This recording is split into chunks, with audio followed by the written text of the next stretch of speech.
Way, welcome, welcome, welcome, welcome, welcome, welcome. Thank you so much for joining tonight. I hope everybody's well out there. Welcome. My name is Al Thomas. Boy, have I got a good one for you tonight. I am so excited. My topic is fear has two meanings. What did he say? Fear. You heard me. Fear, Fear, has two meanings. One, two. Fear has two meanings. I just wrote this up a little bit to kind of help you understand fear. Fear. Fear has two meanings. Fear.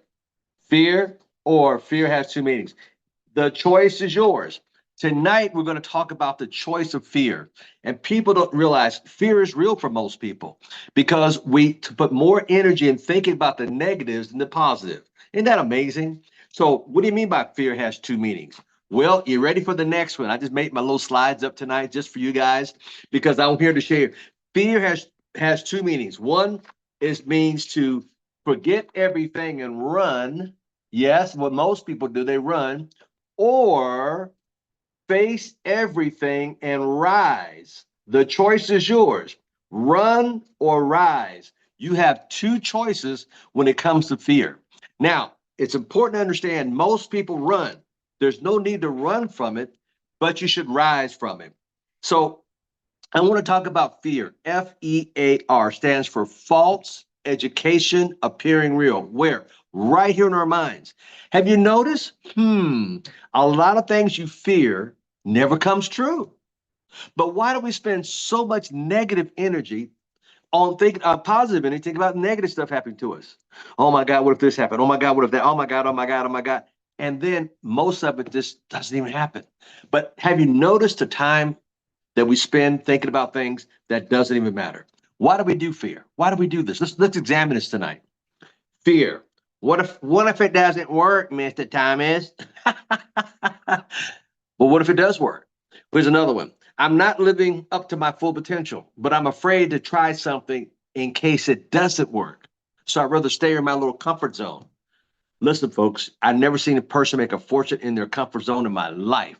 Every leader, every person, all the people in the world that I know and have read about all got out of their comfort zone to make something great happen. Can you imagine what happened if Einstein never got out, stayed in his comfort zone? What if, my God, what if Mr. Steve Jobs stayed in his comfort zone? Whoa, what kind of world would this be in? Man, I'm telling you. So anyway, remind remind me what you said about, you know, another thing that stops people. Well, you said, I'm like my mom, I like my dad. See, we buy into all the stuff that doesn't make us who we need to be because of fear. Or here's another one that stops us. What if I make a lot of money? I'll lose my friends. You believe, I'm sorry, I didn't mean to laugh, but people do think that. They think they make a lot of money is going to change them. No, it not necessarily will change you, but could change your life for the betterment. And one of the biggest prayers I have for most people when they start making a lot of money, my biggest prayer is to stay humble. Stay humble. And here's another thing people say, well, what if, and they have all these, why it won't work. I'm too short. I'm too this. I'm too that. It's not for me. And we have all these fears. We'll say no before we step into the realm of thinking, why not me? It's my number. It's my time. Why not me? So let me ask you a question. We said fear. Fear stands for what? Face everything and run, or you can face everything and rise. But let's turn it around a little bit. What if, and I know what you're thinking, you don't understand me, Mr. Thomas. You don't understand how I was born. You don't understand how I was raised. You don't understand my parents. You don't understand. Slow down, slow down, slow down. You don't understand. God can use anybody he wants to use. Let me say it again. God could use anybody he wants to use. So I'm going to give you a list of people that he used, just like you. You're no exception. He can he can use anybody. Think about Jacob. He was a cheater. He used him. Peter had a temper. So some of you, I got a temper. He could still use you. David had an affair. What about Noah? He was always he was a drunk, but God used him. Noah ran from God, ran, and some of you out there still running from God. Why? And Paul was a murderer before he got converted, right? And what about Gideon? He was insecure. And then what about Mary? She always gossip, gossip, gossip. There's those gossipers out there. He used her. Martha was a worry. She always worried. How many guys out there worry about stuff? Like I said earlier in the beginning of this call, you're worried about stuff you got no control of. And if you notice, 80 to 90% of things you worry about never come true. So why do you put so much positive energy in something so minute that never happens? Let's move on. Thomas was a doubter. I got to see the holes to make sure And there's Sarah. She was impatient. What about Elijah? He was so moody. How many guys that are moody? I know people are moody. He still used you as well. Mary Magdalene was the lady of the night. I was like all the hookers.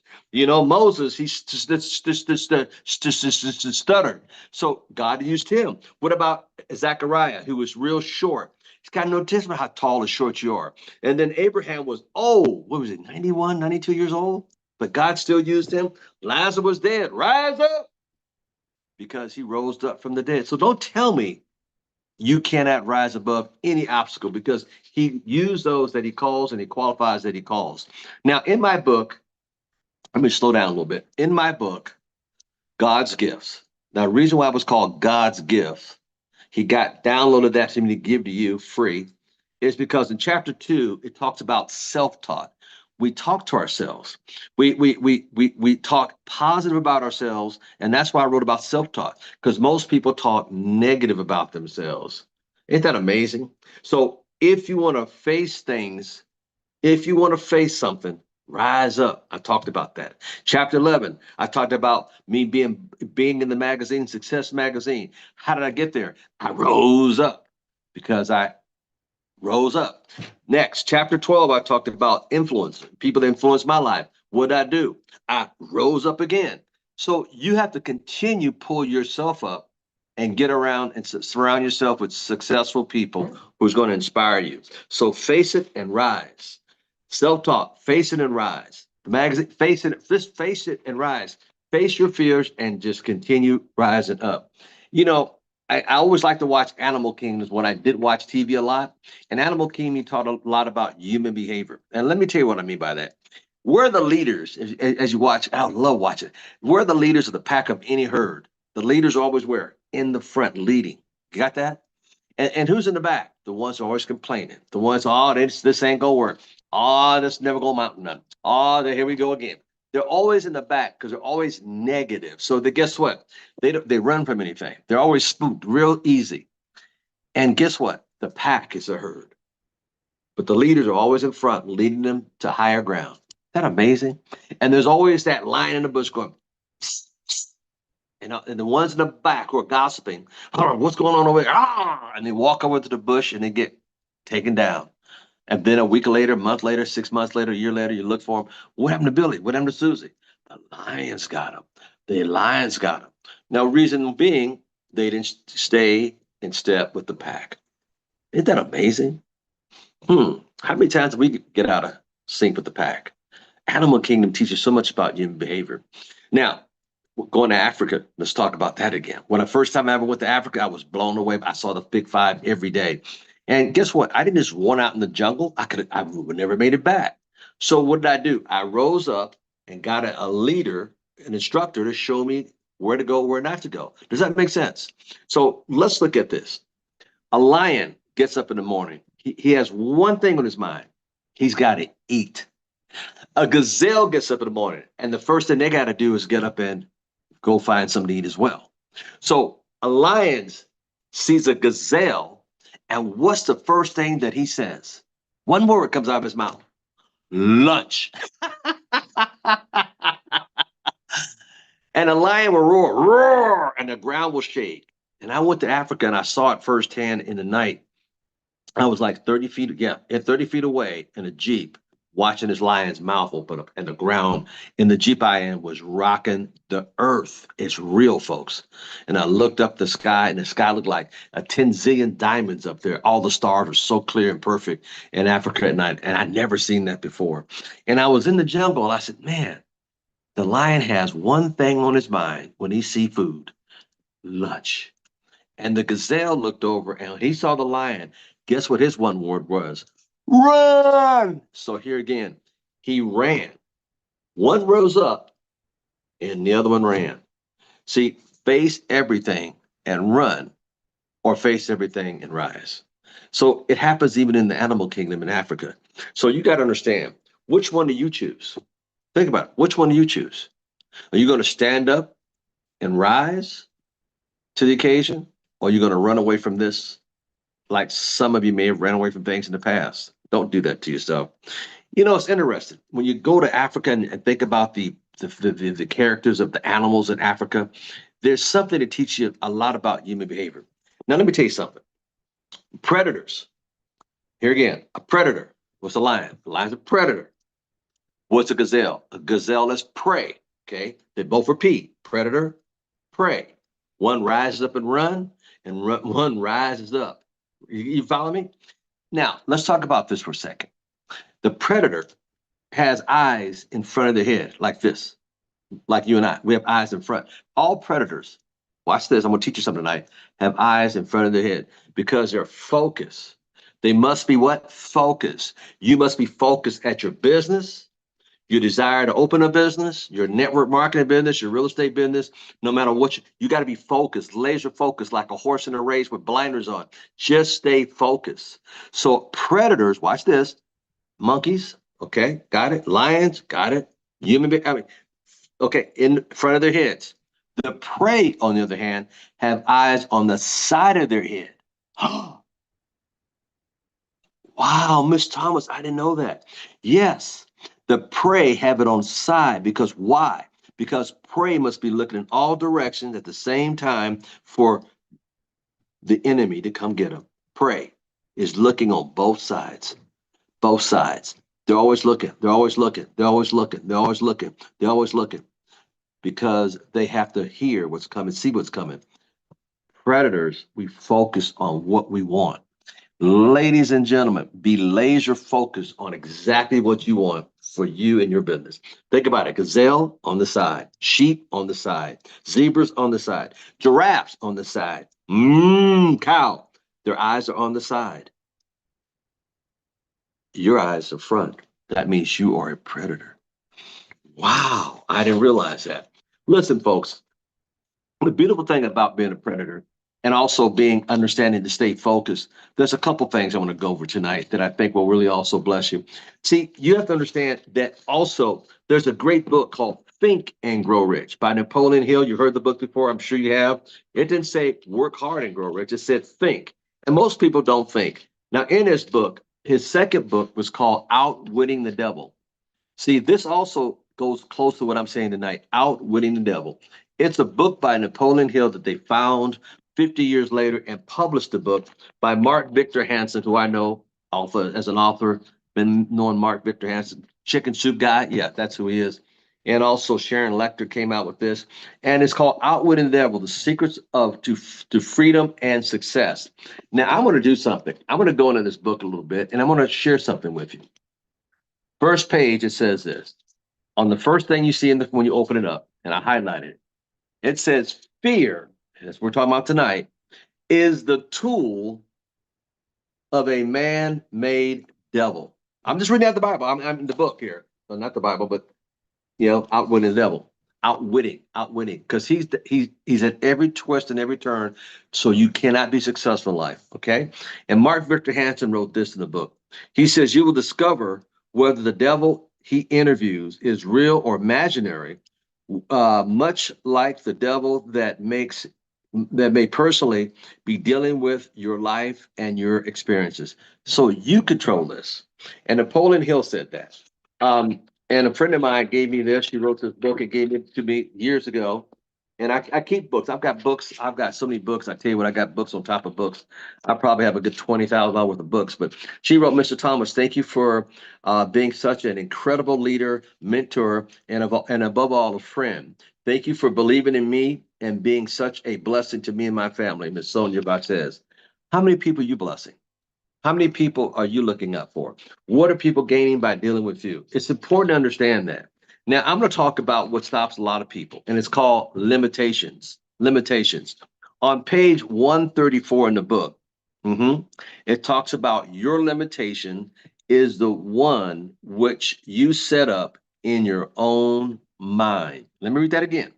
Your limitations. Who? Yours. Whose? Yours. Only limitation. Your only limitation is the one you set, in which you set up in your own mind. Isn't that true? How we talk about what we can't do more than what we can do? Wow. Wow, I've never looked at it that way, Mr. Thomas. Let's move on. There's another one I want to read to you. We have the power on page 46. It says this: we have the power. It says this: every individual has the power. Who?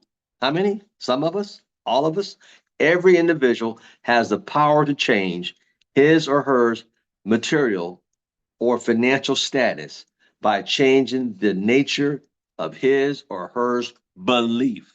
There it is again. We have the power to change it from our belief. Isn't that amazing? And I'm going to go 2 more passages and then I'm going to stop. Now, it talks about a drifter. Let's look at a drifter. What's a drifter? And in this book, he describes what he does to throw people off and not be successful. And I'm going to read this to you. This is powerful. I'm on page 73. If you ever get the book and go there, it's just in the last paragraph. It says, a drifter is one who permits himself or herself to be influenced and controlled by circumstances outside of his or her own mind. You let circumstances outside of you control you, dictate to you. Hey, you might have a flat tire. Okay, you had a bad hour. You didn't have a whole bad day. Hey, you stumped your toe going out of bed. Hey, that was a bad moment. It wasn't a whole bad day. How do you look at that? So this is what he does, the circumstances. He said this: a drifter is one who accepts whatever life throws for himself or herself. So in other words, you accept no matter what. You're not controlling it. You're letting it control you. A drifter is one who accepts whatever life throw their way without making, watch this, a protest or putting up a fight. Wow. So in other words, they just settle for whatever happens.